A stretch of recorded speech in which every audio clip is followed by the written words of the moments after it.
muchísimas gracias por haber acudido a esta conferencia que hemos organizado, Marxismo, Feminismo y LGTBI, que hemos organizado desde Aztoir, en nuestra sede, con la que damos comienzo a una gira por 9 ciudades españolas, que en los próximos, creo que son 11, 12 días, pues van a llevar a nuestros ponentes, Agustín Laje y Nicolás Márquez, ambos argentinos, que han tenido pues la amabilidad de venir, de cruzarse el Atlántico y venir aquí a España a compartir su análisis, a compartir su testimonio.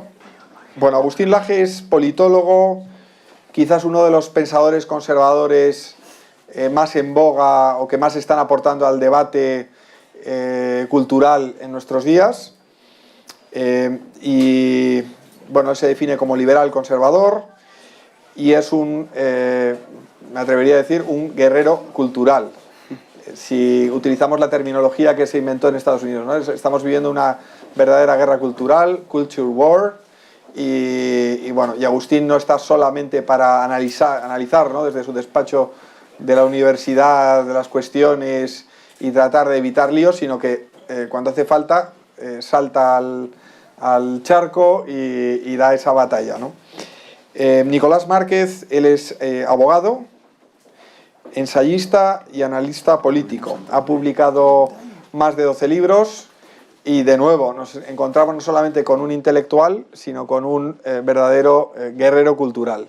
Una persona que, bueno, pues que da la batalla porque se da cuenta, como Agustín, y como todos los que estamos hoy aquí, pues que nuestras libertades y nuestros derechos están en riesgo por un nuevo totalitarismo que se viste de seda en el siglo XXI, un nuevo totalitarismo que tiene una raíz ideológica en el marxismo, de la misma forma que el totalitarismo comunista lo tenía durante el siglo XX, hasta que cae el muro de Berlín y todavía hasta hoy, pero ese marxismo cultural de alguna forma se transmuta, ahora nos lo explicarán, y esa lucha de clases pasa a ser una especie de lucha de sexos o de identidades sexuales o de otro tipo de identidades, ¿no? Y esa ideología, igual que era el comunismo totalitario, de nuevo es totalitaria.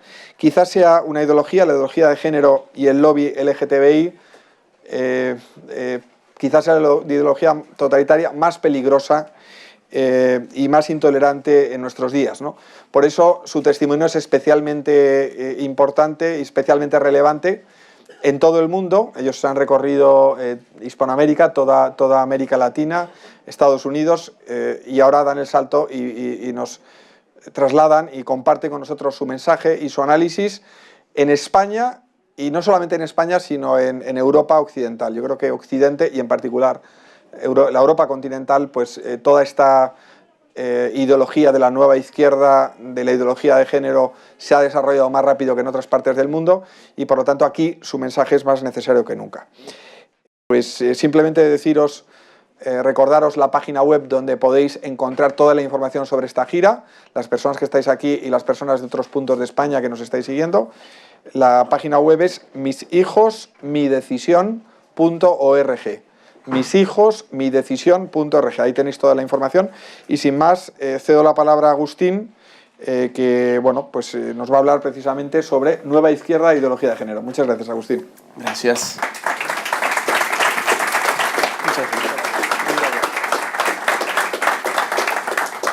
Muchas gracias a todos por la asistencia, por el interés.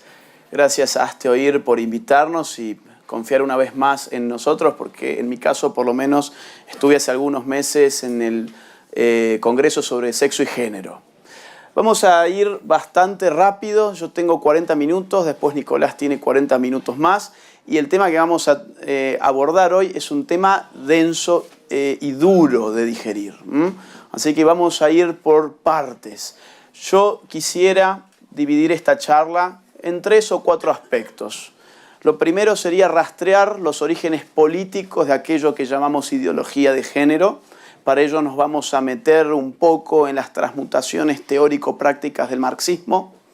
Quisiera hablar sobre los orígenes filosóficos de la ideología de género y para ello nos tendremos que meter con la teoría feminista contemporánea. Y quisiera finalmente meterme en el ámbito empírico de cómo la ideología de género se presenta como un avance contra las libertades fundamentales. Peligrosísimo avance toda vez que está de alguna forma enmascarado tras la idea de que es un avance de la libertad, cuando en verdad es un avance del estatismo, de un Estado que empieza a legislar limitando las libertades de los ciudadanos, sugiriéndoles, no obstante, que sus libertades están siendo ampliadas. Con ese índice rápido voy a ir lo más rápido que pueda, porque como les digo, los temas son muchos y tengo que apretarlos en 40 minutos. Nosotros con Nicolás hemos publicado un libro hace 2 años y medio que se llama El Libro Negro de la Nueva Izquierda, y donde el subtítulo dice Ideología de género o subversión cultural. Este libro, sin embargo, pasó, digamos, al conocimiento público como un libro que critica más que nada la ideología de género, y mucha gente nos ha dicho ¿por qué le han puesto el Libro Negro de la Nueva Izquierda y no el Libro Negro de la Ideología de género? Pues porque pensamos que por lo menos políticamente hablando los orígenes de la ideología de género están en algo que se llama nueva izquierda. Para entender qué es la nueva izquierda, uno tiene que entender qué es la vieja izquierda y qué modificaciones se han ido suscitando para transformarla en algo nuevo. La vieja izquierda estaba basada fundamentalmente en las teorías del marxismo clásico, las teorías de Carlos Marx y de Federico Engels, fundamentalmente en 2 ideas. Primero que nada, su teoría social. Su teoría social nos presentaba a la sociedad como una casa de 2 pisos. Ellos decían, la sociedad funciona como si fuera una casa de 2 pisos, donde el primer piso contiene todo lo material, todo lo real, todo lo económico, y eso le llamaron base o estructura, y sobre esa base o estructura se levanta un segundo piso llamado superestructura que contiene todo lo demás. Cultura, religión, arte, filosofía, moral, derecho, todo lo intangible. Como el marxismo es una filosofía materialista, lo disponía de esta forma. Una base material sostiene una base ideológica. Ahora bien, si nosotros somos marxistas y estamos, digamos, en la década del 30, creemos en las teorías de Carlos Marx, queremos hacer una revolución en España, la gran pregunta es, ¿dónde tenemos que atacar? ¿Atacamos en el segundo piso, ponemos una bomba en el segundo piso o en el primer piso de la casa? ¿Qué piensan ustedes? En el primer piso. Por 2 razones. Porque si la ponemos aquí abajo, todo el edificio social se cae. Si lo ponemos en el segundo, estamos atentando además contra cosas que ni siquiera existen realmente, sino que son un reflejo de las condiciones económicas de vida que están en la estructura de esa sociedad, es decir, en el sistema económico. Esto se cristaliza en la idea de lucha de clases. La revolución es una revolución de lucha de clases porque las clases sociales son grupos sociales definidos por su lugar en el sistema económico. Entonces, la última revolución la producirá el obrero contra el capitalismo y, de alguna forma, dará paso a una nueva sociedad. ¿Dónde se va a producir esa revolución? Marx dice, allí donde el capitalismo más avanza, porque conforme las lógicas internas del sistema de acumulación, las clases obreras van a vivir cada vez peor, cada vez más míseras, allí donde el capitalismo más avance. Por eso Marx se va a morir a Inglaterra y no se va a morir, por ejemplo, a Rusia esperando la revolución en Rusia, o a Cuba o a China, etc. Él se va a donde el capitalismo más está avanzando para tratar de ver si los años de vida que le quedan son suficientes para ver esa revolución que finalmente nunca llega. Y no solamente nunca llega, sino que después de la Segunda Guerra Mundial, y más precisamente hablando entre el año 1950 y el año 1973, durante 23 años de forma ininterrumpida, los países del primer mundo de la OCDE o de la OCDE crecen en promedio un 5% de su PBI anual, lo que hoy llamaríamos tasas chinas prácticamente. ¿Qué significa esto? La riqueza se multiplica, la riqueza se derrama y los obreros se aburguesan. el obrero es absorbido por el sistema de mercado y pierde cualquier tipo de incentivo para decir voy a agarrar un fusil, voy a internarme en una selva, lo Che Guevara y hacer una revolución.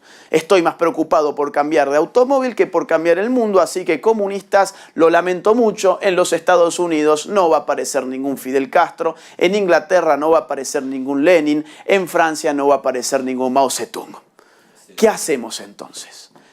Perdimos porque nos basamos en una filosofía de la historia materialista que nos aseguró un triunfo que no fue y perdimos incluso al cliente número uno que teníamos, la clase obrera, que ya no quiere saber nada con nosotros.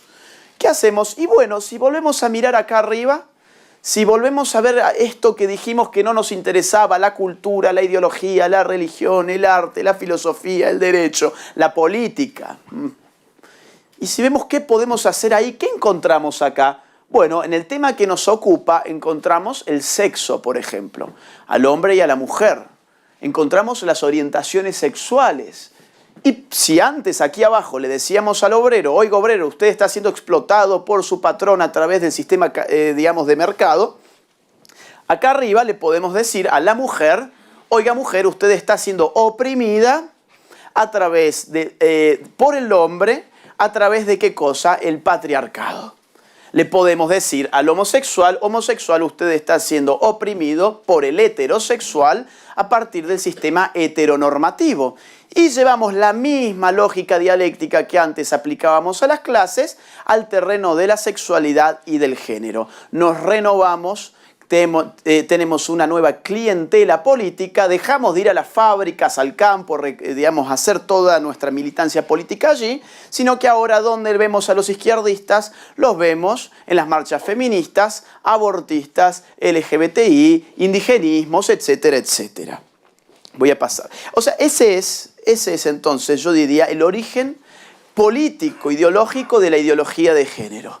Por eso todos sus principales teóricos provienen de las filas de las izquierdas, que dicen Marx no nos sirve más. Seamos sinceros, hay que reformar a este tipo, esto no nos sirve más, pero sí algunas de sus ideas o de sus nociones, pero las apliquemos en otro terreno. Ahora bien, para definir la ideología de género, que es importante hacerlo porque uno no puede combatir aquello que no sabe exactamente de qué se trata, y lo que nosotros muchas veces tenemos sobre la ideología de género son nociones, no conceptualizaciones, necesitamos entender los marcos filosóficos de donde la ideología de género proviene. En América Latina, no sé aquí, la reacción inmediata de los pro ideología de género, es decir, la ideología de género no existe, esto te lo inventó un cura, un pastor, un sacerdote, esto no existe. Y nosotros mostramos en las conferencias que no solamente sí existe, sino que basta con explorar la propia bibliografía del feminismo contemporáneo, es decir, del feminismo de género, para encontrar todas aquellas pistas que a nosotros nos pueden dar una definición clara de qué es ideología de género. Por eso quiero repasar algunos de ellos. Simone de Beauvoir, estamos hablando de Francia, el año 1948, publica el libro que ustedes ven aquí en la pantalla, El segundo sexo. Este libro, que es relativamente viejo, es muy nuevo en cuanto a que hoy es más vendido y leído que cuando se publicó. En la Feria del Libro de Buenos Aires, este fue el libro más vendido de este año.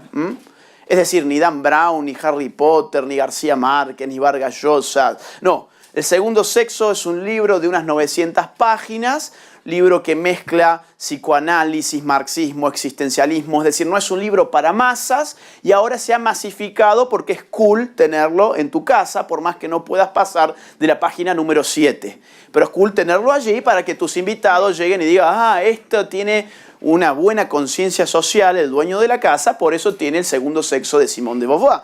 Pero seamos sinceros, ¿por qué se inmortaliza este libro? Por una frase que llega a nuestros días y está en boca de todos, que dice así, ¿no? Se nace mujer, llega uno a serlo. ¿La han escuchado? no se nace mujer, llega uno a serlo. ¿Por qué tendría que importarnos? Porque este es el origen filosófico de la ideología de género actual. No se nace mujer, llega uno a serlo significa no hay nada realmente relevante en términos naturales, biológicos, intrínsecos en la mujer que la definan como mujer, sino que su condición de mujer está dada por cómo es hecha en la sociedad la mujer. No nace siendo mujer, sino que llega a ser mujer. ¿Y cómo llega a ser mujer? Pues estamos hablando de un libro que se llama El segundo sexo. Significa que hay, ¿qué cosa? Un primer sexo. ¿Quién es el primer sexo? El hombre. El hombre es el artífice de un sistema sociocultural llamado como el patriarcado, que configura a eso que llamamos mujer como una mujer, porque llega a ser mujer, para mantenerla subordinada a los deseos del macho. Entonces, no se nace mujer, llega uno a serlo, a nuestro juicio es el primer grito de la ideología de género, porque desnaturaliza desde el feminismo al sujeto político del feminismo, que es la mujer, y lo reduce a una cuestión cultural.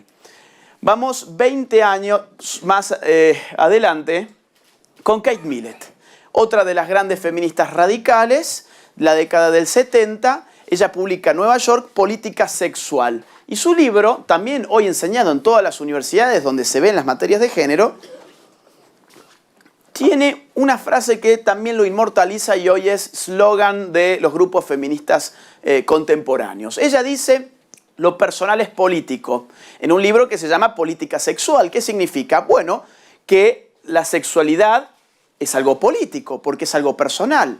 Y significa aún más. Significa que si nosotros vivimos en una sociedad moderna, que está regida políticamente por algo que llamamos el Estado moderno, que es una organización que monopoliza el uso de la fuerza, que la ocupan ¿quiénes? Los políticos.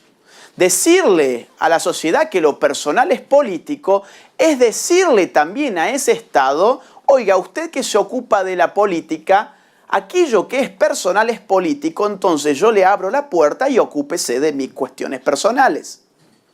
La relación que yo tengo con mi novia, la relación de un esposo con su esposa, la relación de un padre con su hijo, como son relaciones personales, bajo la teoría feminista, devienen en relaciones políticas. Y si son relaciones políticas, están abiertas a la intervención, modificación, diseño y rediseño de quienes, de aquellos que se ocupan de la política, del poder político.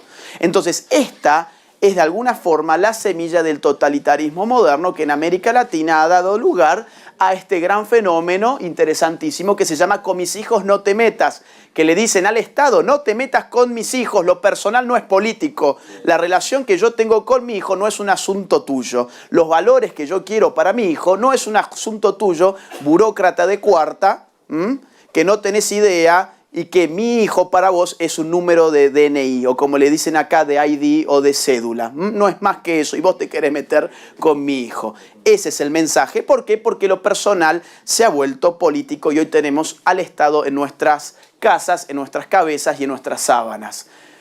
Vamos a avanzar. Yo, antes que nada, siempre trazo un marco teórico para que después podamos analizar la realidad entendiéndola de manera más rica. Monique Wittig en Francia publica una serie de ensayos, entre ellos El pensamiento heterosexual, en la década del 80. Hay dos tesis que les voy a comentar muy rápidamente que me interesan de ella. Número uno, ella se inventa aquello de que vivimos en un sistema heteronormativo, o como ella le llama, un régimen de heterosexualidad obligatoria.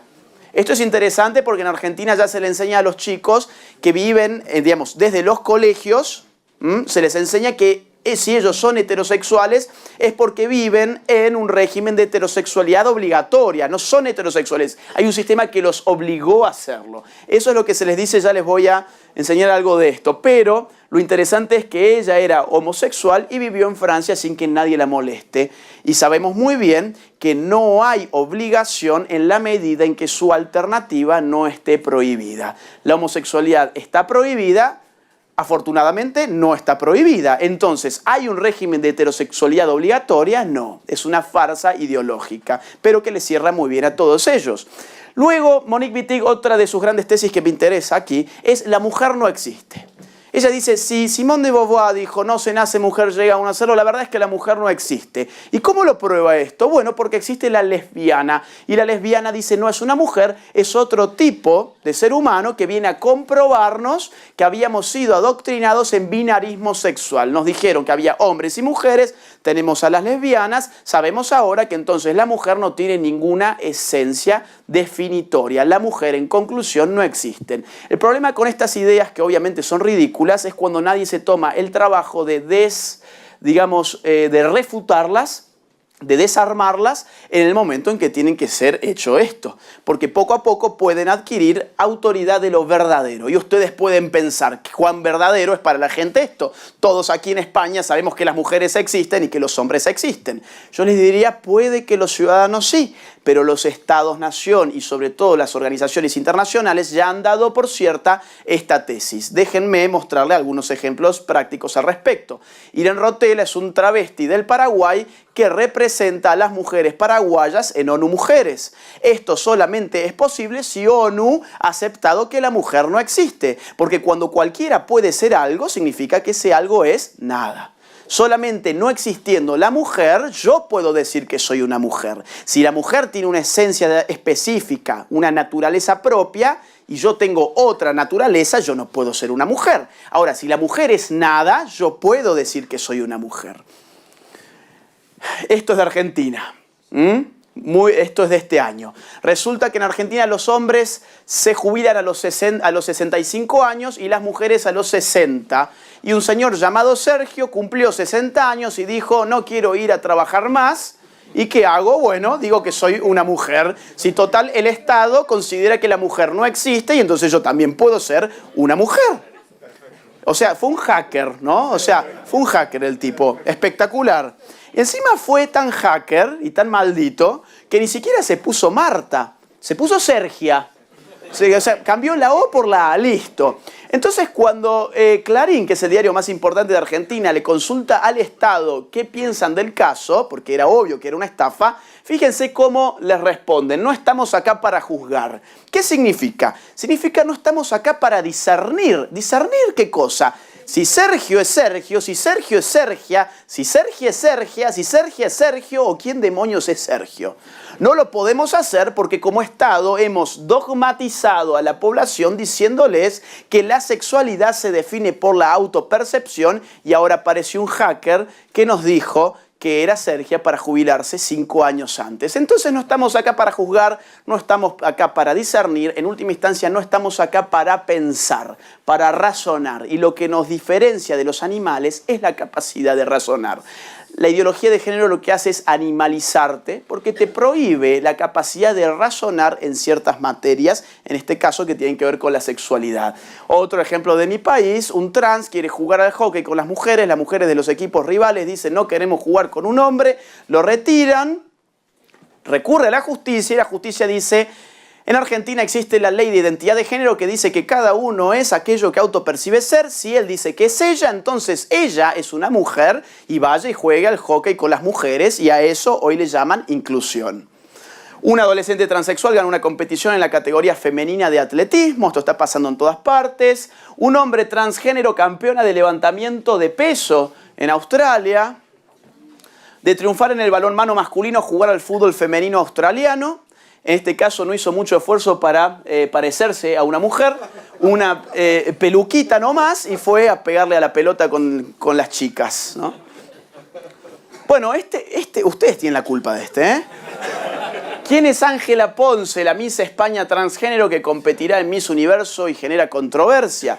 Pero les tengo una buena noticia. Los rusos en el 61 llevaron al hombre al espacio, en el 67 los yanquis a la luna y ustedes este año a Miss Universo. El hombre llegó a Miss Universo gracias a ustedes, así que han marcado un hito en la historia.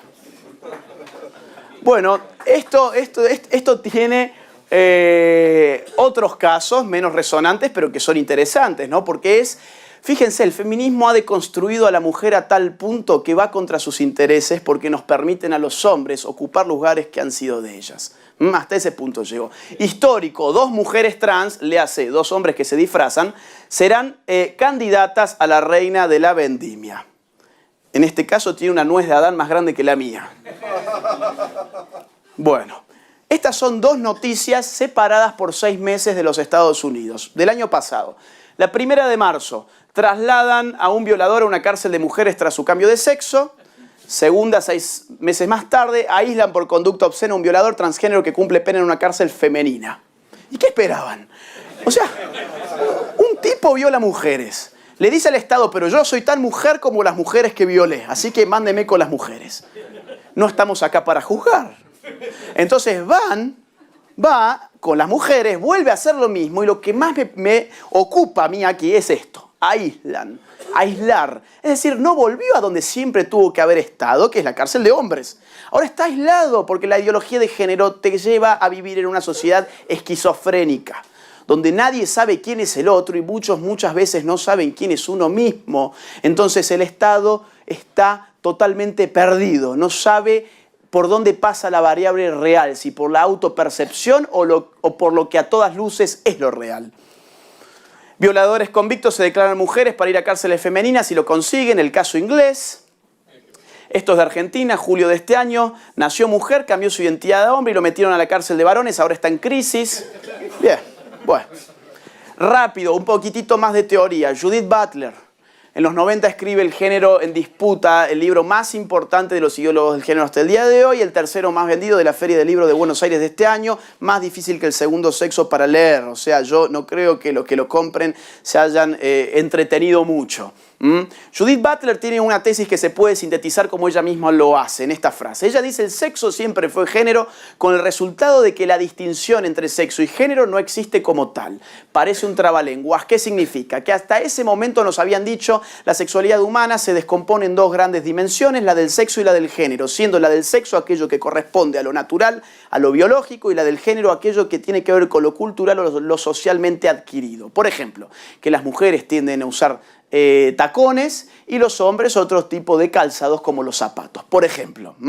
Ahora ella dice, no, el sexo siempre fue género, lo cual significa a la hora de hablar de sexualidad tenemos que hablar de género, no de sexo. Tenemos que hablar de cultura, no de naturaleza ni de biología. Es más, tenemos que ocultar todo ello. Esto es el último grito de la ideología de género, cuando la ideología de género pasa a proponer como variable monopólica explicativa de lo sexual aquello que tiene que ver con lo cultural. Hemos sido todos culturalmente creados en términos sexuales, por lo tanto estamos todos oprimidos y ellos tienen un remedio a todo esto, una liberación, que ¿cuál es? La autopercepción o la disidencia sexual, que significa vivir la sexualidad en clave no heterosexual, y eso se transforma no en una orientación sexual, sino en una militancia político-cultural. Esta es suya, Beatriz Preciado, una académica que enseña en Francia. Dice: los hombres y las mujeres son construcciones del sistema heterosexual de producción y reproducción que autoriza el sometimiento de las mujeres como fuerza de trabajo sexual y como medio de reproducción. La contrasexualidad, que es lo que ella ofrece, apunta a sustituir ese contrato social que denominamos naturaleza por un contrato contrasexual. En este nuevo contrato, los cuerpos no se reconocen como hombres o como mujeres, sino como cuerpos hablantes. Esto significa, si ustedes pensaron que eran hombres o mujeres, están en el error. Eso es parte de un contrato social que no tenemos idea cuándo se firmó, quién lo firmó, y bueno, vaya a saber uno a dónde nos puede llevar. Entonces lo que ella quiere es que no haya más hombres ni mujeres en nuestro mundo. Y ella enseña en la Universidad de París 8, es decir, no es una bloguera cualquiera. Entonces, bueno, tengo que pasar por temas de tiempo, otras pensadoras que están en el libro, si a alguien le interesa. Pero yo creo que tenemos ya algún material para definir qué es la ideología de género. No se nace mujer, llega a hacerlo, lo personal es político, la mujer no existe, el sexo siempre fue género, el contrato social de la sexualidad, heterosexual, bla, bla, bla. ¿Qué significa todo esto? Lo que hemos visto es cómo progresivamente se ha desnaturalizado la sexualidad humana para explicarla exclusivamente por la cultura. La ideología de género es un conjunto de ideas anticientíficas que con propósitos políticos autoritarios desarraigan a la sexualidad humana de su naturaleza y la explican exclusivamente a partir de la cultura. Eso es la ideología de género. ¿Por qué digo anticientífica? Muy bien, porque para postular tal cosa tenemos que esconder la biología, la psicobiología, la anatomía, la fisiología, la neurología, las neurociencias, las medicinas en general. ¿Por qué? Porque van a dar cuenta del fondo natural, duro, inmutable, genético incluso, de la sexualidad humana. Y lo que queremos postular es que esto es arbitrario, es cultural. Además, ¿cómo es que no se nace mujer, llega uno a serlo? No, somos hombres o mujeres antes de nacer y lo seguiremos siendo después de la muerte. ¿A qué me refiero con esto? ¿Algo bíblico, teológico? No, me refiero a algo muy simple. La ciencia médica ya ha encontrado que empezamos a sexualizarnos de forma intrauterina. Somos hombres o mujeres antes de nacer, al punto que con un ecógrafo podemos saber si nuestro niño, ¿qué va a ser? Niño o niña, y nadie te va a avisar que va a salir un LGBT, por ejemplo. Estás esperando a un niño trans. No, eso no se va a mostrar. Eso en todo caso después tendrá que ver con la orientación sexual, que es otro asunto. ¿Y cómo después de la muerte uno sigue siendo hombre o mujer? No me refiero al alma, me refiero al cuerpo. Pensemos en 200 años, yo voy a estar en un ataúd, voy a ser un resto de huesos. A mi lado lo entierran a Sergia, y viene un científico del futuro y dice, quiero saber de quién eran estos cuerpos, hago mis pruebas genéticas. ¿Qué le va a dar? ¿Que yo era un hombre, pero Sergio después fue Sergio y entonces era un transgénero? No, le va a dar lo mismo. O XX o XY. El resto será cuento, cada uno tiene la libertad de autopercibirse como quiera. Si aquí mi amigo Carlos Maslatón nos dice que él es Superman, muy bien, que se tire desde el piso número 20 a ver si sale volando, pero que no haga que yo le financie la capa y que no haga que los colegios digan que uno puede ser Superman y tirarse desde un piso número 20. Ese es el problema con la ideología de género, que no puede existir sin estatismo. Y a ese punto quiero abordar rápidamente ahora. ¿Cuánto tiempo puedo tener, más o menos? Bueno, sigo y por ahí me avisan. Quiero contarles algunos ejemplos bien rápidos de cómo la ideología de género se sostiene con el Estado. Sin el Estado sería una idea de un club de tontos que se autoengañan, punto final. El tema es que usa del Estado. Esto es de Gran Bretaña, tiene más o menos 2 años. Ahora, para la Asociación Médicos de Médicos de este lugar del mundo, queda prohibido que los médicos digan papá, mamá, hombre y mujer, porque no incluye a todos. Bien, excelente. Entonces, aquí los médicos ya no pueden decir mamá, papá, hombre y mujer, porque esto ahora nos damos cuenta que no estaba incluyendo a todos. En Argentina, Todes, el primer programa de TV con lenguaje inclusivo, financiado con nuestros impuestos. Claro, somos tan tontos los ciudadanos que no nos dábamos cuenta que hablábamos mal. Cuando decíamos todos, no nos referíamos a todos, nos referíamos al macho. Entonces, ahora gracias a que los políticos son tan genios y nos sacan nuestra plata, podemos reeducarnos a través de la televisión, como de este programucho, que nos va a enseñar a decir, por ejemplo, todes, cambiando la O por la E para poder incluir. Ahora, fíjense cómo lo presentan los medios. Esto lo hace la Universidad Nacional de La Plata y brinda cosas de género. Ya se emitieron 2 capítulos, recibió muy buenas críticas, pero también algunos insultos. Veamos la verdad. Capítulo número 1, 165.000 pulgares para abajo, 4.000 para arriba. Programa número 2, pues dice, los 2 capítulos recibieron muy buenas críticas. 66.000 pulgares para abajo, 1.000 pulgares para arriba. Fíjense cómo los medios te maquillan la realidad porque quieren que vos te piensas que esta basura es espectacular y estamos todos muy contentos de que nos reeduquen en cómo tenemos que hablar a partir de ahora. Canadá. Se aprobó una ley que castiga severamente a quienes usen pronombres de género equivocados. ¿Qué significa esto? Si estamos en Canadá, yo les digo, yo no soy Agustín, sino Agustina, pero alguno de ustedes me trata de él en vez de ella, ustedes están usando un pronombre de género equivocado respecto de mi nueva identidad de género, que es la que realmente vale. Yo puedo ir al Estado, judicializarlos, y ustedes pueden terminar hasta 6 meses presos por decir la verdad.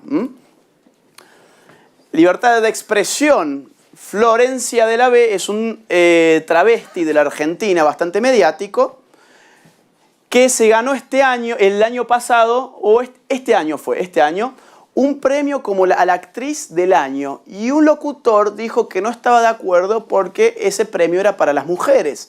Ahora, ese locutor tiene que ir a juicio. Tiene que ir a juicio en Córdoba, mi ciudad.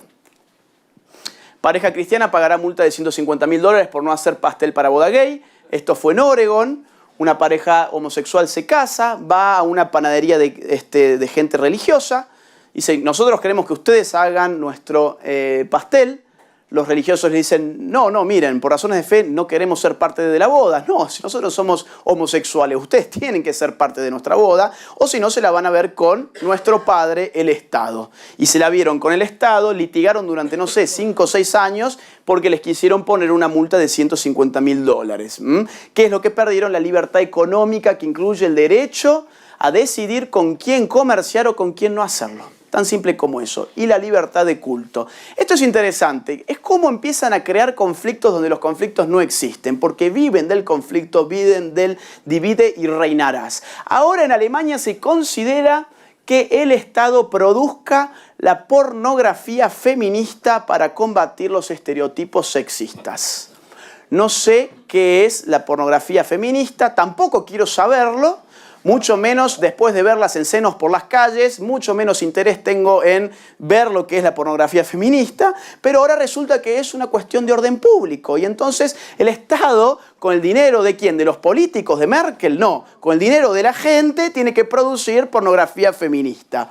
En Suecia, el partido de izquierda propuso una ley para obligar a los hombres a orinar de sentados.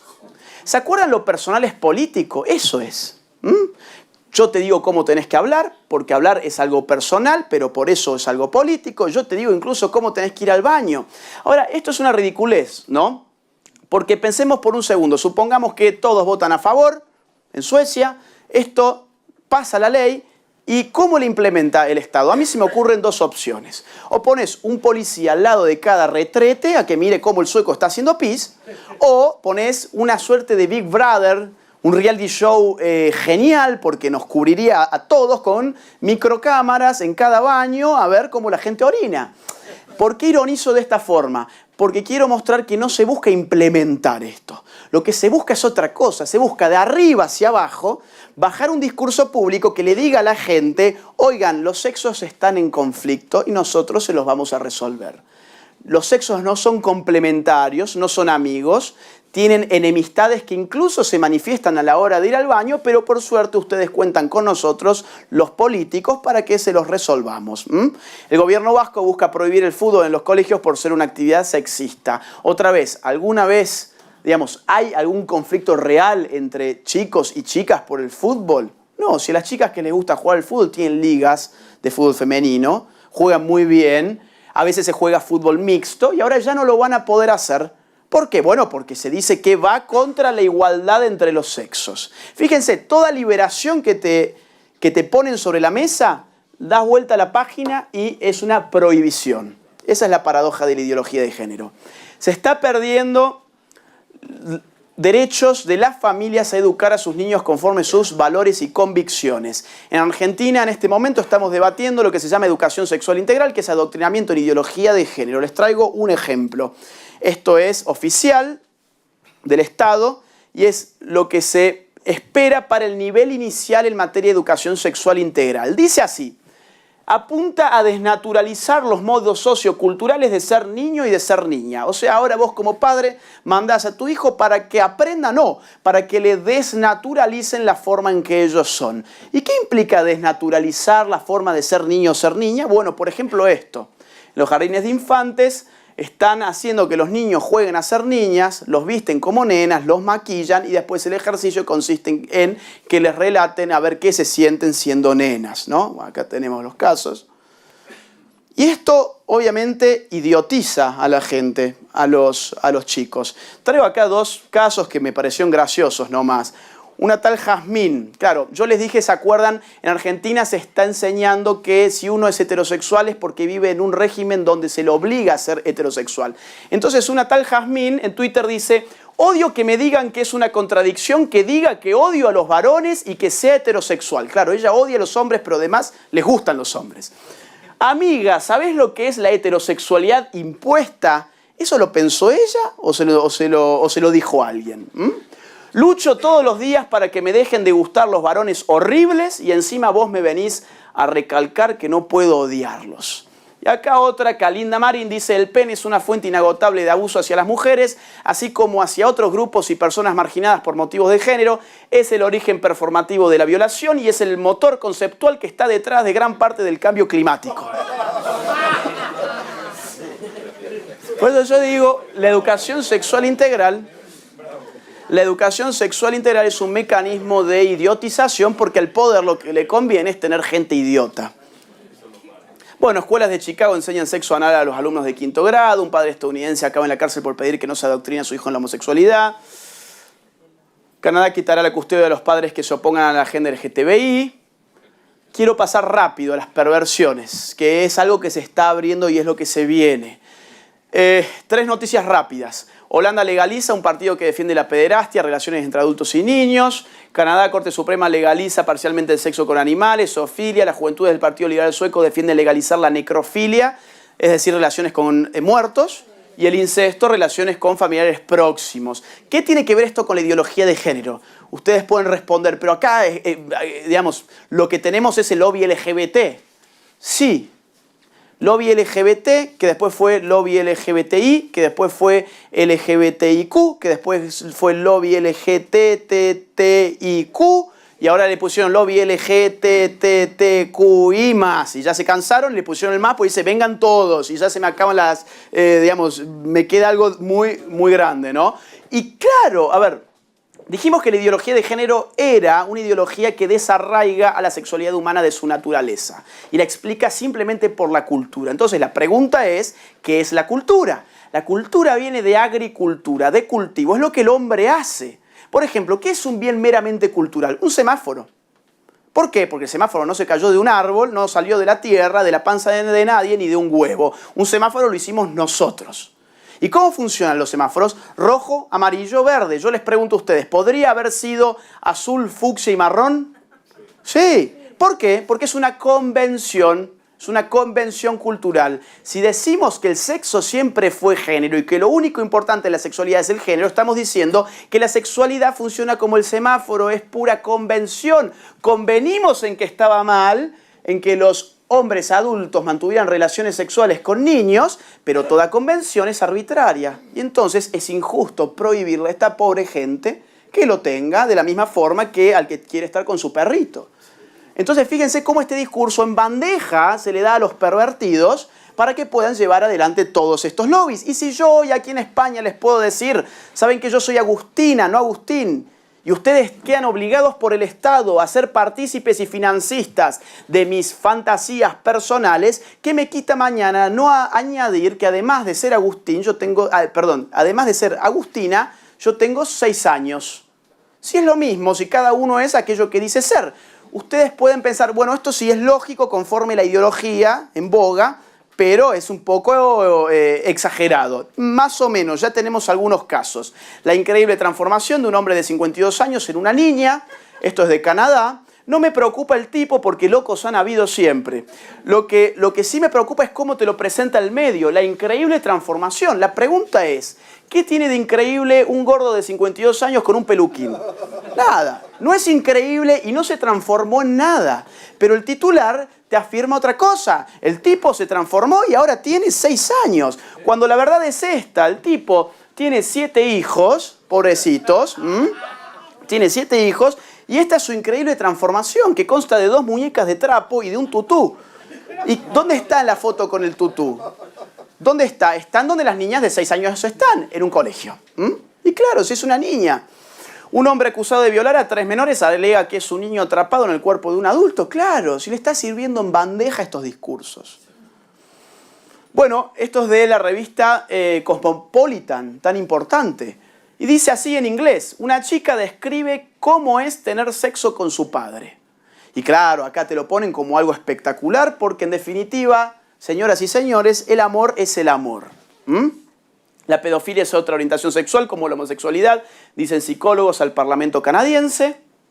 Una polémica charla de TEDx intenta normalizar la pedofilia como orientación sexual natural. Esto fue en Alemania hace poquito.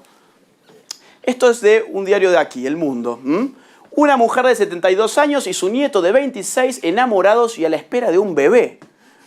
Yo no sé cómo ella con 72 años puede tener un bebé. Supongo que habrá alquilado algún vientre o algo medio raro. Pero bueno, todo esto está puesto para que nosotros digamos, qué bárbaro, cómo avanzamos en la materia sexual, ¿no? Bueno, esta es nuevísima. Confesó estar enamorada, se casó con una estación de tren y asegura tener sexo mental con ella. Contó que su relación con el edificio comenzó en el 2011 y 4 años después se casó con ella. Y además Diario Clarín nos informa, nos educa, porque toda esta gente nos educa muy bien, ¿no? Nos educa diciéndonos que esto se llama objetofilia. Entonces, ustedes por reírse de esta pobre mujer son unos objetofóbicos. Bueno, esto está desbordando la cuestión del género y pasa a otros ámbitos de la identidad humana. Diario El País, de aquí también, dice transracial, podemos elegir a qué raza pertenecemos. Yo no sé si los tratan de idiotas o qué, ¿no? Podemos elegir a qué raza pertenecemos y nos ponen acá un caso testigo. Es más fácil ser transracial que transgénero, escritora que se identifica como afroamericana. Bueno, este es genial. 100 operaciones y 50.000 euros para convertirse en un alien asexuado. Ahora, la gran pregunta es, ¿se convirtió en un marciano o se convirtió en un tipo que malgastó 50.000 euros? Porque si yo digo esto, yo puedo ser un omnifóbico, ¿no? O sea, guarda que no llegue el día en que el Estado también a mí me diga que yo no puedo decir que en verdad este no es un marciano. Entonces, ya como para cerrar, me gusta usar una metáfora final, que es la siguiente. Es cómo se cocinan las ranas. Las ranas se cocinan como las langostas, es decir, en agua hirviendo y vivas. Pero quienes no saben cómo se cocinan bien las ranas, las meten con el agua ya caliente, ya hirviendo. Y la rana tiene buenas piernas. Entonces vos la tirás al agua, te mete un salto y es un lío tu cocina. Ese lío fue el que hizo la vieja izquierda. Las guerras de guerrillas, el terrorismo urbano, los golpes de Estado, los golpes de palacio, la sangre, los tiros, el lío, lo veíamos, se veía, se sentía. Ahora, quienes saben cómo se cocinan las ranas, es decir, la nueva izquierda, dice esto es mucho más fácil, poner a la rana pero con el agua fría no se va a dar cuenta y ahí empieza a subir el fuego. Ese es el progresismo, no es la revolución armada, es el progresismo cultural. Entonces la rana cuando el agua esté calentita, quizás nada, dice bueno, me estoy tomando un buen baño de agua caliente, sin darse cuenta que en poco tiempo eso se pone hirviendo y ya no puede salir. La única manera que la rana tiene de salir de ahí es que tome conciencia de que está en una olla y que el agua está subiendo de temperatura.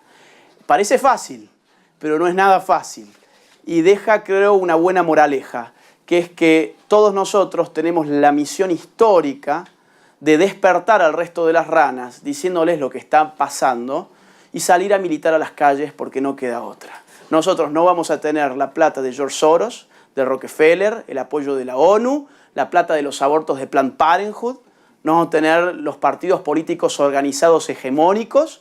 Lo único que tenemos es gente de a pie con sus familias que le diga al Estado, por ejemplo, con mis hijos no te metas con mi libertad, no te metas en mi personalidad porque sabes que lo personal no es político, lo personal es mío. Y acá está la raya que me separa de vos. Muchas gracias.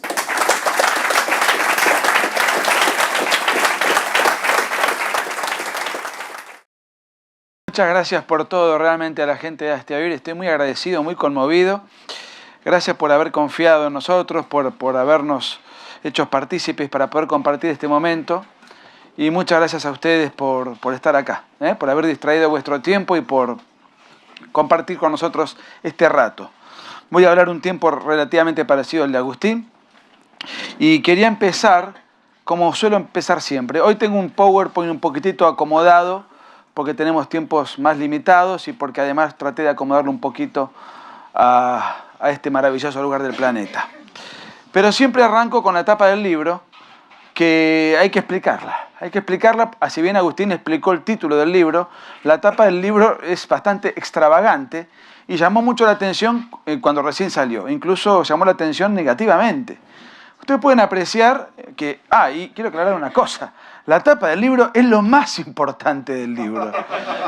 ¿Saben? Pero no de este libro puntualmente, de cualquier libro, porque uno puede hacer un trabajo exhaustivo, muy bien escrito, muy bien documentado, uno puede realmente haber hecho todo eso, pero si el título del libro no entusiasma, si la tapa del libro no seduce al lector, no despierta inquietud, no despierta curiosidad, todo ese esfuerzo no sirve para nada. Queda muerto en el libro, no lo lee nadie, no trasciende y es el fracaso más rotundo del escritor. Por eso la tapa del libro es no igual de importante que el contenido, sino más importante. De manera tal que cuando nosotros dijimos, bueno, ¿y cómo va a ser la tapa del libro? Ahí es un desafío, hay que acertar en eso también. Y ustedes pueden apreciar algo que parece, que incluso lo hemos debatido con Agustín, aunque rápidamente tomamos la decisión, pero corríamos un riesgo y es que el libro no fuera tomado como serio, dado que la tapa tiene un tono hasta por momentos panfletario o cómico. Pero, y de hecho ustedes pueden apreciar, otro argentino, nosotros hemos exportado cada elemento al mundo, el Ernesto Guevara de la Serna, el Che, pero ustedes pueden ver que no es el Che Guevara tradicional, es como un Che más coqueto, es un Che más cuidadoso de su estética, estoy siendo bastante más sutil que lo que soy habitualmente. Tiene los labios pintados, tiene los ojos ensombrecidos y en la boina, en lugar de tener la estrella revolucionaria, tiene el puño feminista. Más aún, está embanderado no en la bandera cubana, no en ninguna consigna revolucionaria clásica, sino, ustedes pueden apreciar, está embanderado en el trapo multicolor propio de las marchas de la diversidad. En realidad, ¿qué era la tapa del libro? Era sencillamente reducir o resumir la estética de una marcha de género. Esto es la tapa del libro. Es una marcha de género, particularmente esto es una marcha LGBT, con los colores LGBT, pero además con el Che Guevara presente. El Che Guevara ha sido convertido repentinamente por la izquierda, el Che Guevara ha dejado de ser un comandante histórico y lo han convertido en un comandante histérico. Con una particularidad que no quiero dejar pasar y que tiene que ver con lo siguiente. El Che Guevara, en el año 1959, después de la Revolución Comunista en Cuba, fue el alma mater del primer campo de concentración para castigo de homosexuales.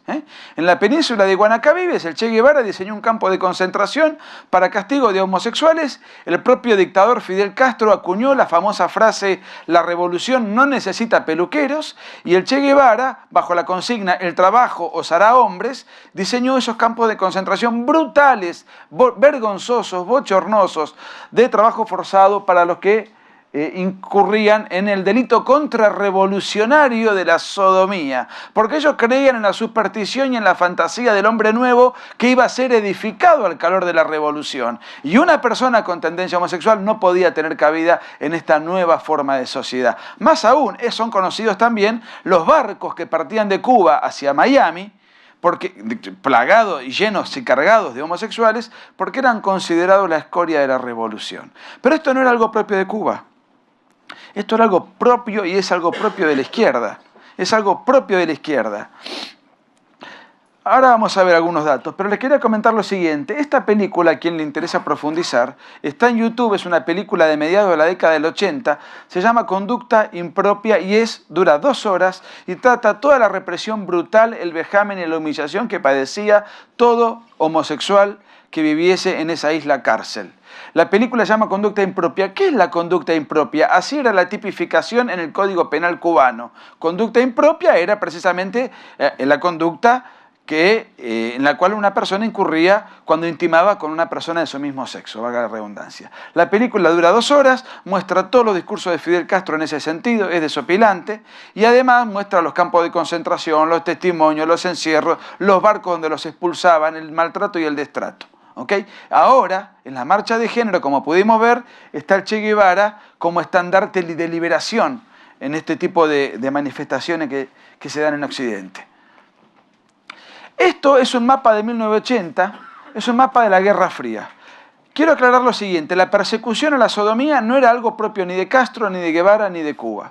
Ustedes pueden apreciar todos los países que están en rojo con sus diferentes matices eran los países comunistas, de inspiración comunista. Más o menos era entre el 35 y el 40% de la superficie terrestre, más o menos controlaban el 30% de la población mundial. Y hay matices y colores, pero todo era más o menos dentro de la misma matriz conceptual e ideológica. En la Unión Soviética la sodomía era castigada en el artículo 121 del Código Penal soviético. La pena mínima era de 5 años de trabajo forzado en los gulags, en la Siberia. Delito recién derogado por Boris Yeltsin en 1993, o sea, después de que cayó la Unión Soviética, el muro de Berlín. Y el otro gran bloque, que era el bloque chino, castigaba la sodomía con la pena de castración. Y en caso de reincidencia, porque la castración no le impedía al individuo homosexual seguir teniendo actividad genital, por lo menos en carácter pasivo, en caso de reincidencia la pena era de ejecución sumaria. Delito derogado en 1997. Fíjense lo que yo les dije, en Rusia se derogó en 1993, en China en 1997. El genocida Fidel Castro pidió disculpas en el año 2010 por el destrato a la homosexualidad. Fíjense que 25 años después, los mismos sectores que gobernaron la mitad del planeta con el poder absoluto, que le pusieron muros al mundo, que manejaron, insisto, con el poder absoluto sus respectivos países, a la mujer no le dieron ningún papel protagónico. La marginaron, la dejaron a un costado, la mujer tuvo un papel absolutamente subalterno, un papel de repartos, y la homosexualidad, peor aún, era criminalizada en sus respectivos códigos penales y trasladada a brutales campos de concentración. Esos mismos sectores, 20 o 25 años después, hoy marchan a la vanguardia buscando la emancipación del travesti de turno y luchando por los derechos de la mujer. Porque esto fue recién despenalizado hace menos de un cuarto de siglo. ¿Cuándo empieza a visibilizarse todo lo que hoy estamos padeciendo y conocemos como ideología de género, que tan brillantemente explicó Agustín a través de esa evolución ideológica, conceptual e intelectual que se fue dando a través del tiempo? Pero ¿cuándo empieza en la práctica a visibilizarse todo esto?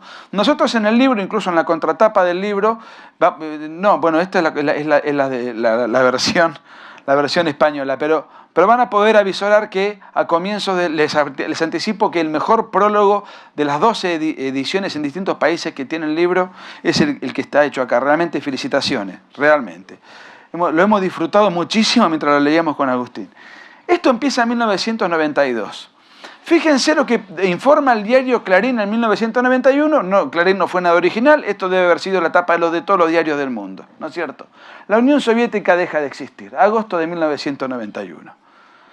Fíjense, meses antes de 1992, que para nosotros es el año clave y el punto de inflexión, y ahora lo vamos a ver. Y una nota de color en la misma tapa del diario. Negocian con los raptores de Macri. ¿Negocian qué cosa? El actual presidente de Argentina, había sido joven en aquella época, había sido raptado por una banda de secuestradores y estaban negociando el rescate a cambio de un dinero, ¿no es cierto? Bueno, lamentablemente lo liberaron y después se convirtió en presidente de Argentina. Pero bueno, esa es una nota, no es el tema del día, pero les quiero decir, en agosto del 91 la Unión Soviética deja de existir como tal. Y a partir de ahí es donde empezamos a ver, y les voy a contar muy rápidamente lo que pasó en toda la América española, incluyendo Brasil, lo que pasó misteriosamente en 1992. ¿Cuántas cosas aparecieron en escena? Misteriosamente nacieron en 1992. Por empezar, en 1992 nació el Foro de San Pablo, que no sé si conocen de qué se trata, que es un cónclave iniciado a instancias del genocida Fidel Castro, que le dio la orden a un agitador y líder trotskista, Ignacio Lula da Silva, de crear tal cosa a raíz de que se les acabó la financiación y el sustento político y logístico de la Unión Soviética, que ya dejaba de existir. Tenemos que inventar algo nuevo. En 1992 nace el Foro de San Pablo, financiado por el narcotráfico de la organización narcomarxista FARC colombiana, y a partir de ahí es un foro que incluyó Madres de Plaza de Mayo, organizaciones guerrilleras, movimientos sin tierra, grupos piqueteros, intelectuales, pensadores e ideólogos de género incipientes. Acá pueden ver en el Foro de San Pablo, el 24 de julio de 1993, a Fidel Castro con su socio, Ignacio Lula da Silva, con el apoyo del Foro de San Pablo, como es de público conocimiento, luego se consagra presidente de Brasil, hoy está preso por delincuente. O sea que el Foro de San Pablo nace en el año 92. En el año 1992 en Latinoamérica hace pie fuerte también el ecologismo. El ecologismo que ustedes pueden apreciar acá, en 1992 en Río de Janeiro. Resulta que ahora la izquierda, después de haber masacrado más o menos 100 millones de personas en todo el mundo durante el siglo XX, ahora se preocupaba por la tala de árboles. Después de haber masacrado 100 millones de personas, ahora se preocupaban por los pingüinos que eran manchados con petróleo en el sur. Después de haber masacrado, así operaba la izquierda. En el año 1992 hace pie fuerte el ecologismo como expresión de conflicto. Nunca antes le había importado tal cosa a la izquierda. Ahora eran los abanderados para que no se extingan los mosquitos en el África. En 1992, ¿lo conocen? Evo Morales, un flaquito Evo Morales, muy inteligente, a pesar de que, de que lo disimule muy bien. Evo Morales, en 1992, lleva adelante una marcha insólita, muy bien pensada. ¿Cuál es? En 1992, en Bolivia, o sea, cada expresión de conflicto se lleva adelante en función de cada país, o sea, ¿qué es lo que el ecologismo, la tala de árboles, el Amazonas? El indigenismo, ¿dónde puede llegar a aprender? Bueno, en Bolivia. Pero antes de 1992, ¿era un problema el ecologismo en Bolivia? En absoluto, nada, no existía. No estaba en la agenda de nada ni de nadie. ¿Y por qué nace en 1992? Y, bueno, precisamente porque necesitaban reinventar sus conflictos, reinventar su estética, reinventar sus caretas, reinventar su discurso y conseguir además nuevos clientes. Como bien lo explicó Agustín, ya el obrero ya no les daba, no les prestaba atención, necesitaban nuevos clientes. Necesitaban embaucar, utilizar a otros agentes de conflicto. Y en 1992, con mucho ingenio, lanzan la primera gran marcha indigenista. ¿Pero por qué? ¿Cuál era la excusa? ¿Se nos cayó la Unión Soviética? No podían decir eso. La excusa fue espectacular. Fue, hace 500 años, 1492, que el genocida Cristóbal Colón vino a las Américas a imponernos un sistema de dominación y explotación que venimos padeciendo, una explotación económica y un sometimiento cultural. Entonces, en 1992 nosotros tenemos que salir a la palestra a reivindicar nuestra tradición precolombina, nuestras costumbres ancestrales, a la Pachamama y obviamente, lo que es la Pachamama, fundamentalmente, que es la madre tierra. ¿Por qué la madre tierra? Porque en las tierras bolivianas dominadas por Evo Morales se cultiva la coca, que es la materia prima de la cocaína. Por eso tanto hincapié en la madre tierra. Yo esto lo conozco bastante bien porque en el año 2012 escribí una biografía sobre Evo Morales que se tituló, con la sutileza que me caracteriza, se tituló El impostor. El impostor. O sea que el lector, hasta que no termina el libro, no conoce mi opinión sobre Evo Morales. El impostor, y en realidad, para sintetizar muy rápidamente, ¿por qué le puse ese título? Es porque es el único indígena que conozco que se llama Morales, y encima el único idioma que habla es el español. Muy hábil, también miembro del Foro de San Pablo, lanza su... Acá está con la coca. Y eso fue lo que realmente lo llevó al poder, y él no representaba al pobre aborigen del altiplano que mascaba coca en soledad, sino que él lo que representaba era un gran negocio que lo llevó a ser presidente de Bolivia y lo sigue siendo, al calor del Foro de San Pablo. 1992, no existía el indigenismo antes. Entonces tenemos que en 1992 nace el Foro de San Pablo, en 1992 nace el ecologismo, en 1992 nace el indigenismo y en 1992 nace el proyecto bolivariano.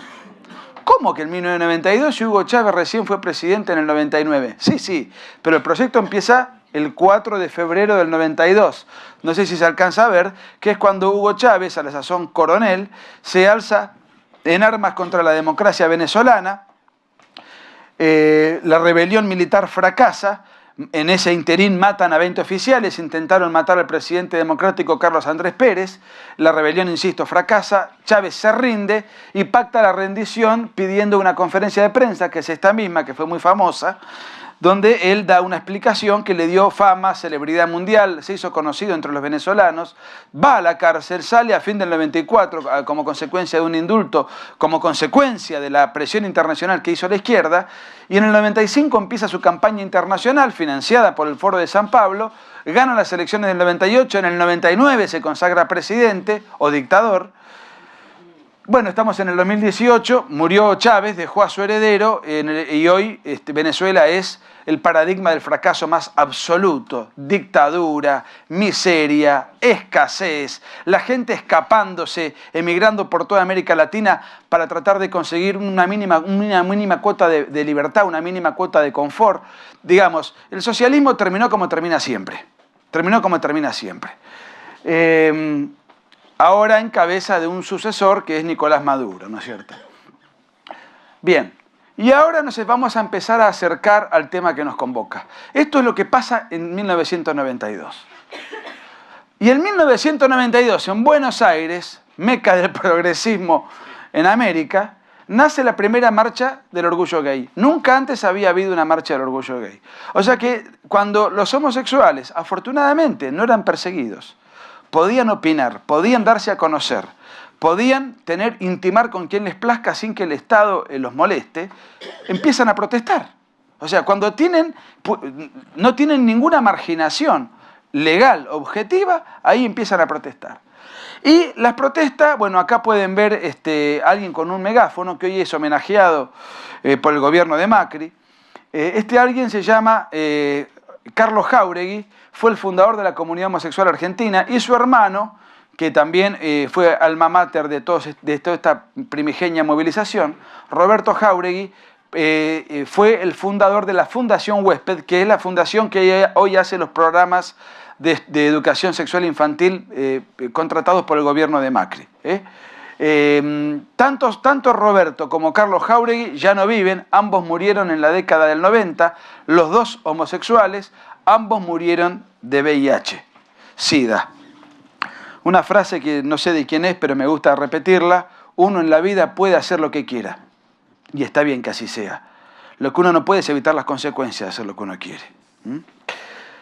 ¿Qué hacía Occidente mientras aparecía el ecologismo, el indigenismo, el proyecto bolivariano, donde a lo mejor en Europa estaba, no conozco la realidad, me la van a enseñar, a lo mejor el multiculturalismo ya estaba haciendo estragos por acá, quizás, donde aparecía la ideología de género, donde aparecía el Foro de San Pablo, donde aparecían todas estas cosas? ¿Qué hacía Occidente? Estaba atenta a estos cambios, estaba celebrando, estaba festejando porque en el 92 cayó la Unión Soviética, 3 años atrás había caído el muro de Berlín, y estaban dedicándose los intelectuales de Occidente a regocijarse con este libro, editado en 1992, que escribió Francis Fukuyama, un pensador brillante, indudablemente, y además que tuvo la honestidad intelectual de reconocer que se equivocó en la tesis de este libro. Pero la tesis de este libro decía: se terminó la historia.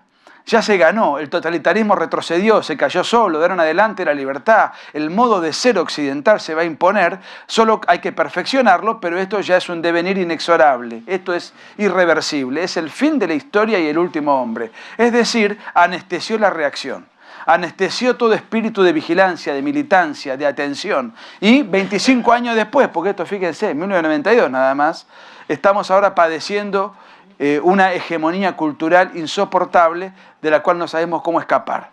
Pero esto indudablemente distendió la reacción. Y esto lo encontré en internet, me causó mucha gracia. Es Stalin tomándose la cabeza, diciendo: miren lo que son mis herederos, lo que son mis hijos no reconocidos. Posmodernos, hippies, homosexuales varios, personajes muy curiosos, todos indescifrables. Y bueno, como que de alguna manera esto no es lo que yo pensé como proyecto revolucionario. Ahora bien, ¿qué ataca la ideología de género? ¿En qué nos afecta la ideología de género? Miren, yo anoté 4 puntos. Nos ataca en cuanto a la percepción de la realidad, nos ataca la libertad, nos ataca la vida de familia y nos ataca la cristiandad. Yo de estos 4 ítems voy a hablar solamente de 2 por cuestiones de tiempo. Voy a hablar de los que están en rojo. Muy brevemente voy a hacer una reflexión sobre el ataque a la cristiandad y luego sobre el ataque a la percepción de la realidad. Sobre el ataque a la cristiandad voy a mencionar un pensador francés que da pie a este punto, que se llama Charles Maurras. Dice, soy ateo pero católico. Charles Maurras es un pensador muy influyente, sobre todo en la primera mitad del siglo XX. Fue un pensador francés que era ateo. Algunos de sus biógrafos dicen que en la última etapa de su vida se convirtió. Pero independientemente de eso, que tampoco se sabe bien, no es lo importante. ¿A qué voy con esto? Maurras sostenía que los principios cristianos, independientemente de la existencia o no de Dios, son buenos per se. Los principios cristianos perfeccionan al hombre y si una comunidad está influida por los principios cristianos, esa comunidad política va a ser más virtuosa. Por consiguiente, él se pasó siempre la vida defendiendo esos principios y defendiendo a la iglesia independientemente de que él no era un hombre de fe. Bien, ¿por qué digo esto? Esto lo sostengo porque así como la izquierda de hace 40, 50 años en gran parte del mundo intentó hacer revoluciones armadas, y a través de la guerrilla, y a través del terrorismo, y a través del crimen político, ¿cuál era el gran enemigo de la izquierda cuando la izquierda pretendió asaltar el poder de diferentes estados por la fuerza misma? El gran enemigo eran las Fuerzas Armadas. ¿Por qué? Porque las Fuerzas Armadas son el brazo institucional que tiene la función de custodiar el orden constituido. Entonces, por ejemplo, así atacaron todo el continente americano y el Che Guevara se fue a Bolivia y antes a Angola y los montoneros en Argentina y los tupamaros en Uruguay y el MIR en Chile y Sendero Luminoso en Perú y en Colombia las FARC, etcétera, etcétera. El gran enemigo de todas estas expresiones revolucionarias violentas eran las Fuerzas Armadas de cada país que afortunadamente impidieron que estas organizaciones irregulares tuvieran éxito. Pero como ahora la revolución es cultural, ¿cuál es el enemigo de la revolución cultural? Antes padecíamos una revolución armada, ahora la revolución es cultural. El enemigo de la revolución armada, su antagónico, eran las Fuerzas Armadas. ¿Cuál es el enemigo de la revolución cultural? Esto lo vio Maurras. Es la tradición cultural de una civilización. ¿Y cuál es la tradición cultural de nuestra civilización, la que nos es común, la que en Argentina hemos legado de España? Es la tradición cultural occidental y cristiana. Y nuestros valores son cristianos, y vuelvo a Maurras, independientemente de la existencia o no de Dios. Y cualquier individuo, crea o no en Dios, vaya o no a misa, tiene principios cristianos, incluso aunque no lo sepa. Es católico o es cristiano en el peor de los casos, aunque no lo sepa. ¿A qué me refiero con esto? Sabe que robar está mal, sabe que mentir está mal, sabe que no hay que codiciar bienes ajenos, sabe que matar está mal, sabe que no es de caballero andar mirándole la mujer al prójimo, sabe que es un buen hábito honrar al padre y a la madre. Y si nosotros extraemos a alguien de Medio Oriente y le preguntamos sobre el rol de la mujer, la familia, la sexualidad, la libertad, va a responder consustanciado con su lugar de origen. Absolutamente. Es lo único que voy a decir de esto, al cual le dedico bastantes minutos, pero en realidad es un ataque de lleno a la cristiandad, pero no porque sea necesariamente una guerra teológica. Ese es un tema de teólogos, de sacerdotes, de pastores, no es nuestro tema. Esta es una revolución cultural en el sentido político, así lo analizamos en el libro. Luego están quienes lo analizan desde una perspectiva teológica y está muy bien que así sea. Agustín y yo somos creyentes, pero no lo abordamos desde ese lugar. Es un ataque de lleno a la cristiandad. Bueno, ahora vamos a un tema bastante más cotidiano en el debate habitual. Miren, les cuento una cosa.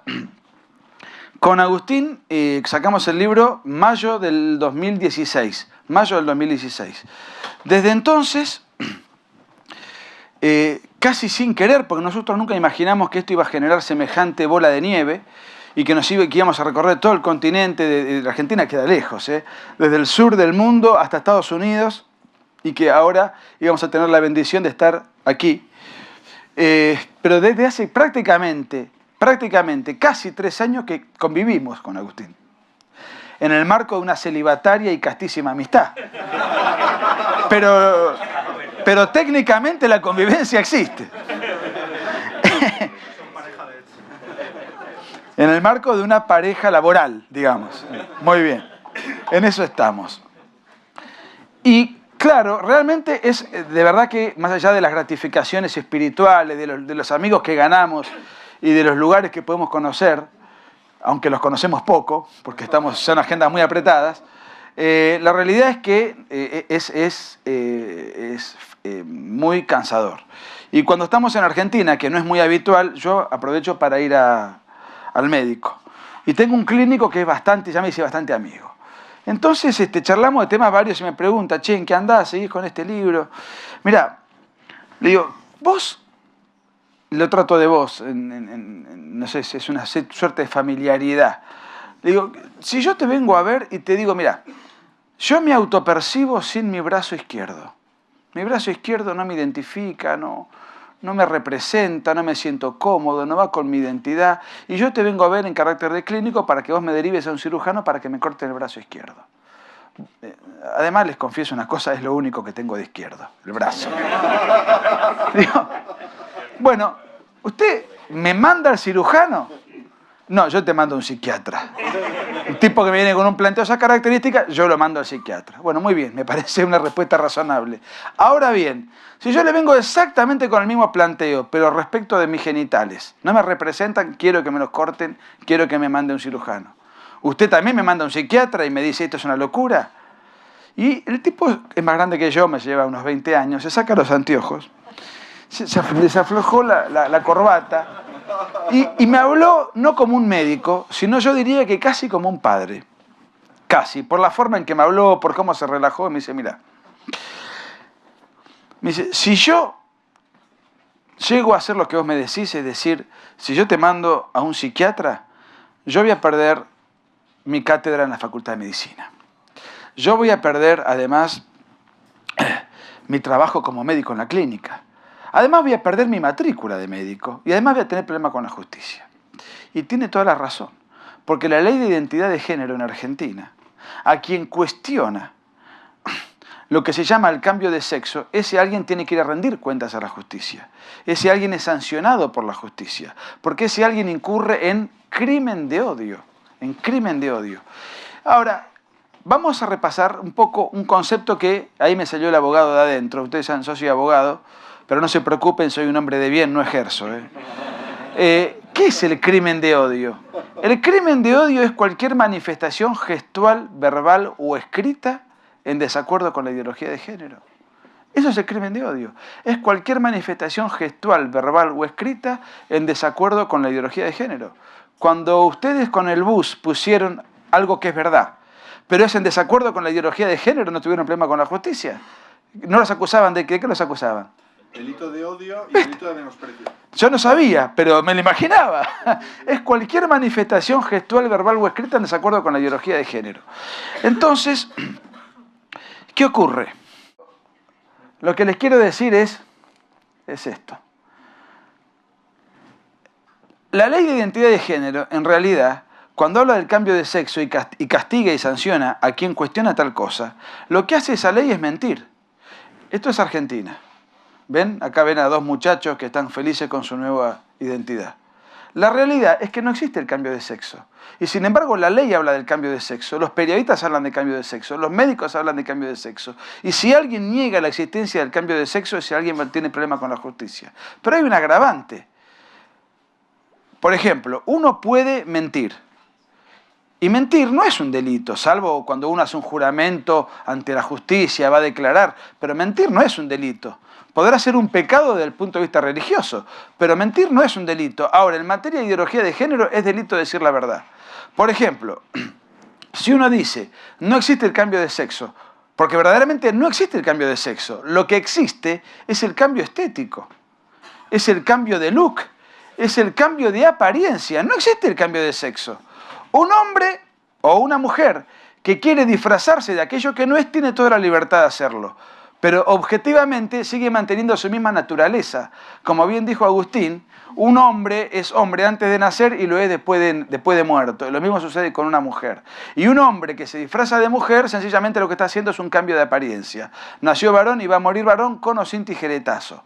Pero si uno dice esto, si uno afirma tal cosa, tiene problemas con la justicia. No existe el cambio de sexo. Pero ¿cómo, me decía el otro día un periodista, podés decir tal cosa si hay una ley que lo avala? Sí, pero esa ley está en desacuerdo con la naturaleza, esa ley miente, y si mañana sale una ley en España que dice que la ley de gravedad queda derogada, aunque yo me pare arriba del pupitre y me tire, yo no voy a flotar, me voy a caer al piso igual, aunque haya una ley que haya derogado la ley de gravedad. Entonces, primer punto, no existe el cambio de sexo. Segundo, se habla, les quiero mostrar una cosa que me la salteé porque es parte del speech que ya tengo en mi chip de memoria. Miren esto. Esto es Argentina. El diario conservador, La Nación, que no solo no se escandaliza, sino que dice, así es una clase de historia en lenguaje inclusivo. ¿Saben lo que es el lenguaje inclusivo, no? En lugar de decir que esto es un disparate, dice, les romanes, les patricies. Esta es la institucionalización durante el gobierno de centro-derecha de Mauricio Macri, y así lo vende el diario conservador y católico La Nación.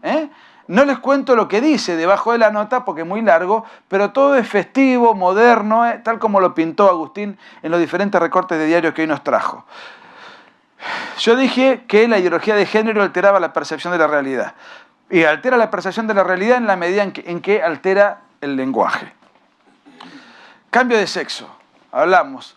Matrimonio homosexual. El matrimonio homosexual tampoco existe, así como no existe el cambio de sexo aunque lo diga una ley. El matrimonio viene de matriz, matrimonium, matrimonium. ¿Qué es la matriz? La matriz es el útero materno. De ahí viene la expresión de matrimonio. ¿Qué es el matrimonio? El matrimonio es la unión a partir de la cual, por las cualidades inherentes de ese vínculo, existe la potencialidad de la maternidad. Es la unión a partir de la cual, por las cualidades inherentes de ese vínculo, existe la potencialidad de la maternidad. Obviamente, entre dos personas del mismo sexo, en un vínculo que sea transitorio, permanente, afectivo o circunstancial, que hagan lo que quieran, lo confirmadamente cierto es que ahí no puede haber un matrimonio sencillamente porque no hay potencialidad ni posibilidad de maternidad. Ahora, aunque una ley diga tal cosa, pero es una ley que está mintiendo y está en desacuerdo con la verdad objetiva, con la realidad objetiva y con el orden natural. Ahora bien, me decía este periodista, insistió, los periodistas son incisivos pues se escandalizan cuando uno dice esto, dice, pero si un Estado le niega a dos personas del mismo sexo, los derechos propios del matrimonio de verdad, entonces estamos en presencia de un Estado homofóbico. Miren, decir que si el Estado le niega a dos personas del mismo sexo los derechos propios del matrimonio de verdad es un Estado homofóbico, esto equivale a decir que si un ciego le pide al Estado el carnet de conducir y el Estado le niega al ciego el carnet de conducir, ¿estamos en presencia de un Estado ciegofóbico? Por supuesto que no. Si un ciego le pide al Estado el carnet de conducir y el Estado le niega el carnet de conducir, es un Estado que funciona. Es un Estado que funciona. El Estado no le debe otorgar al ciego el carnet de conducir. ¿Por qué razón? Porque no puede conducir. Ahora, debe tratarlo con toda su dignidad. Debe darle todos los derechos que efectivamente sí puede ejercer, no el de conducir. Si dos personas del mismo sexo le piden al Estado el carnet matrimonial, esas personas, el Estado no solamente no se los debe entregar, ¿por qué? Porque no puede haber maternidad, por eso no puede haber matrimonio, pero no por una circunstancia accidental no puede haber maternidad, sino por una circunstancia esencial. Entre dos personas del mismo sexo no puede haber ninguna posibilidad de maternidad. Ahora bien, ahí aparece por la ventana un argumento colateral, que es que si el Estado no le otorga a dos personas del mismo sexo los derechos propios del matrimonio de verdad, entonces estamos vedando, quitando la posibilidad de la adopción. Y eso sería un acto de discriminación, de homofobia, etcétera, discurso de odio, etcétera, etcétera. Esto es una falsedad y esto es una distorsión de una institución muy importante y muy delicada como lo es la adopción. Primer punto, la adopción no es un derecho del adoptante. 5, vamos rápido. La adopción es un derecho del adoptado, del niño a ser adoptado. La adopción es un derecho del niño a ser adoptado. ¿Y a qué tiene derecho el niño? El derecho del niño consiste en lo siguiente, consiste a que le sea devuelto aquello que ha perdido. ¿Qué es lo que el niño ha perdido? A mamá y a papá. Por otra parte, y acá sí hay un informe muy bueno de Hazte Oír que nosotros tomamos en el libro, está comprobado que no es gratuita la adopción de niños en parejas homoparentales. Les tiro un solo informe de Cameron y Cameron, 4.930 casos. Los niños criados en parejas heterosexuales pueden tener una tendencia homosexual el 1,6% de ellos, pero los niños criados en parejas homoparentales tienen luego tendencia homosexual el 35% de ellos. O sea, no es gratuito el experimento. Por supuesto que si yo digo, no existe cambio de sexo, no existe el matrimonio homosexual, no me parece conveniente que adopten las parejas homoparentales, que soy homofóbico. soy homofóbico. La homofobia no existe, tampoco existe la homofobia. La homofobia, como su nombre lo indica, sería una fobia. Una fobia.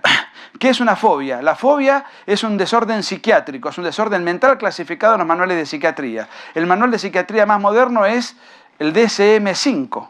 El DSM-5 prevé todas las fobias, claustrofobia, aracnofobia, fotofobia. No existe la homofobia, no tiene ningún rigor científico, es una palabra insultante de carácter político que busca desacreditar al disidente y que tiene una función adicional. ¿Cuál es? Que busca decir que aquel que no coincide con la ideología de género es un enfermo mental, porque tiene un desorden psiquiátrico, o sea, patologiza al disidente. Y fíjense cómo venden la homofobia. ¿Se acuerdan de la masacre de Orlando? Dicen que fuera un loco, un enfermo mental, entró a una discoteca gay y hizo una masacre de 50, reventó 50 personas en un santiamén. Muy bien. El ataque de Orlando es solo el último ejemplo de cómo la homofobia aún es mortal en el mundo. Todos los medios de comunicación y las redes sociales ardían criticando la homofobia, que dicho sea de paso no existe. Pues bien, esto duró una semana, porque a la semana descubrieron que el asesino era homosexual. ¿Cómo seguimos con esto? Entonces, claro, era homosexual. Entonces, como era homosexual, ya no nos sirve políticamente, porque no podemos acusar de homofóbico a uno de los nuestros. En realidad fue a buscar a una pareja que él tenía, fue celoso, fue con un arma de guerra y mató 50 tipos. Lo mataron a él. Lo mataron en el escándalo. Pero fíjense, si hubiese sido heterosexual, todos los años habría marchas, velas, peregrinaciones, en todo el mundo y todo Occidente bombardeando en las redes. Pero ¿cómo? ¿No te importan las 50 víctimas? ¿No valen lo mismo? No valen lo mismo porque el hecho ya no me sirve políticamente. Estas son las pastillas que se venden en Francia para curar la homofobia, también en Italia. Esto es simbólico, pero fíjense cómo buscan patologizar a todo aquel que no se somete a los dictados de la ideología de género. No tengo tiempo de más, pero los mismos recursos lingüísticos, las mismas trampas lingüísticas se utilizan para imponer el aborto. Voy con dos o tres placas más y termino. Esto fue una marcha feminista en Mar del Plata pidiendo el aborto. Discúlpenme el lenguaje procaz. Puta pero no tuya, soy libre, yo aborté. La primera conclusión cuando vi esta placa, esto es mi ciudad, Mar del Plata, es: hay que reconocer que más allá de las injusticias históricas y del sometimiento al insensible del heteropatriarcado, la mujer por lo menos hambre no pasa.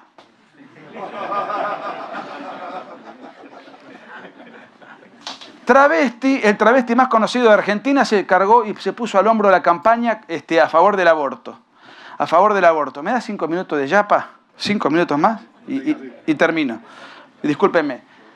Travesti exige aborto en el Congreso Nacional. Ya lo nombró Agustín, es el travesti más importante de Argentina. En el Congreso Nacional, enojadísimo, fue a exigir el derecho al aborto libre, legal, seguro y gratuito. Esto se ve cada vez más reciente y enfático en las marchas. ¿Qué hace un travesti y los travestis solicitando esto? Bueno, tiene dos lógicas. La primera es de índole ideológica, que es la siguiente. Si yo no soy aquello que autopercibo ser, si yo no soy aquello que he sido determinado por mi naturaleza, sino que yo soy aquello que me autopercibo, entonces yo soy mujer si me autopercibo como mujer. Y si yo soy mujer, tengo derecho a exigirle al Estado el trato de mujer. Y por consiguiente tengo derecho a exigirle al Estado los derechos propios de la mujer. Y si el aborto, en lugar de ser un homicidio prenatal, fuese un derecho de la mujer, entonces yo tengo todo el derecho a exigirle al Estado que me financie el aborto legal, libre, seguro y gratuito. Ese desde lo ideológico es impecable el razonamiento. El problema es que la premisa fundante es falsa,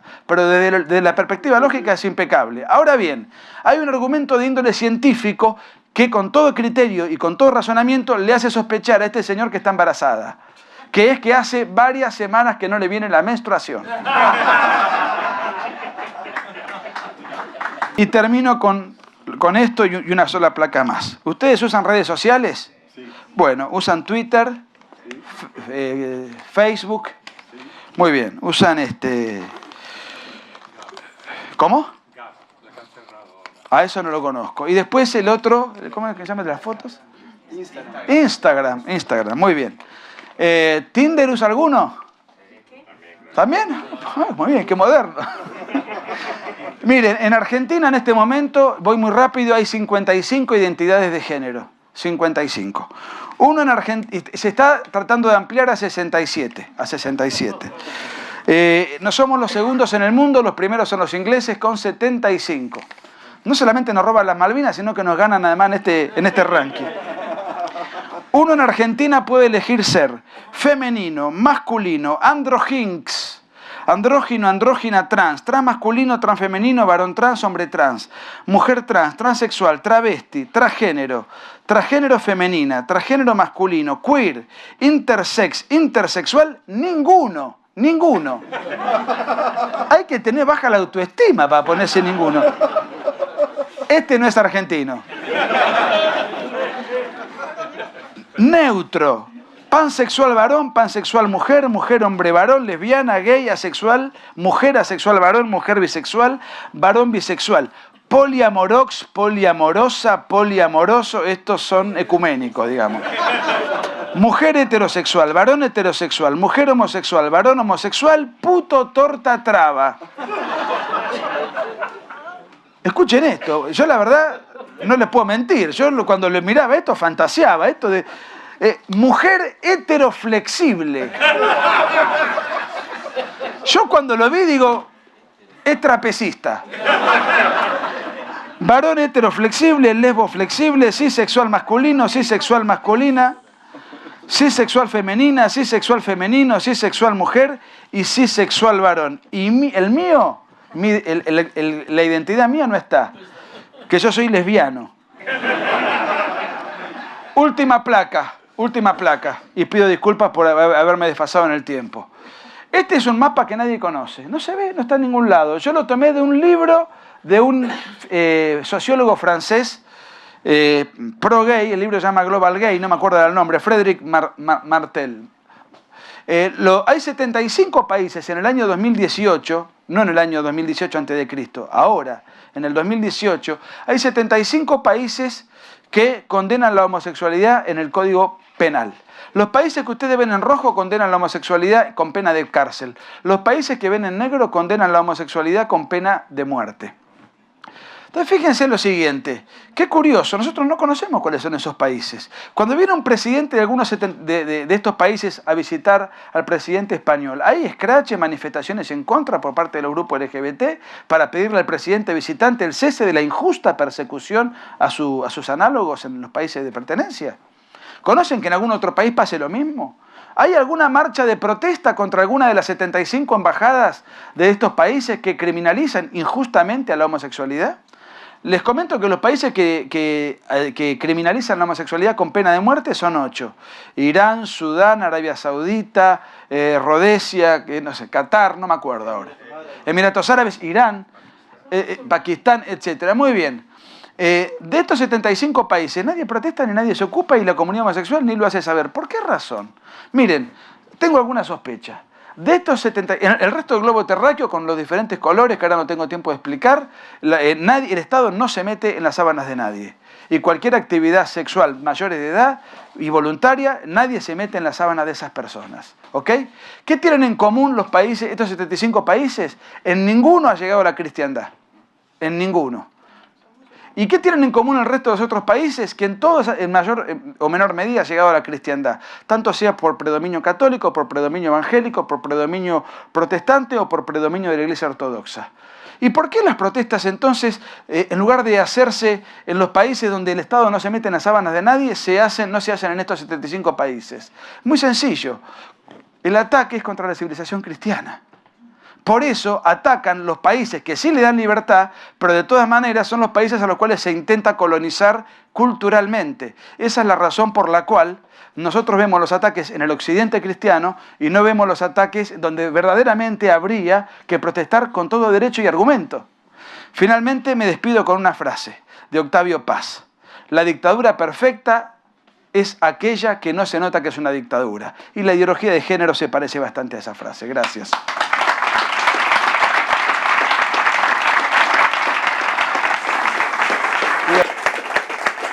Muchas gracias. Adelante.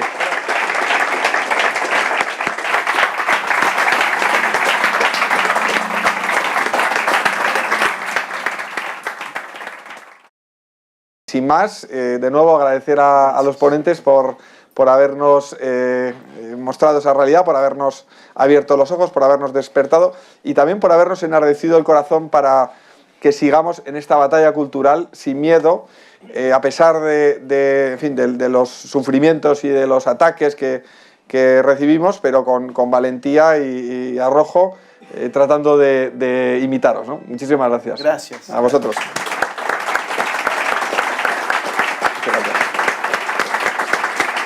Gracias. Muchísimas gracias. Gracias.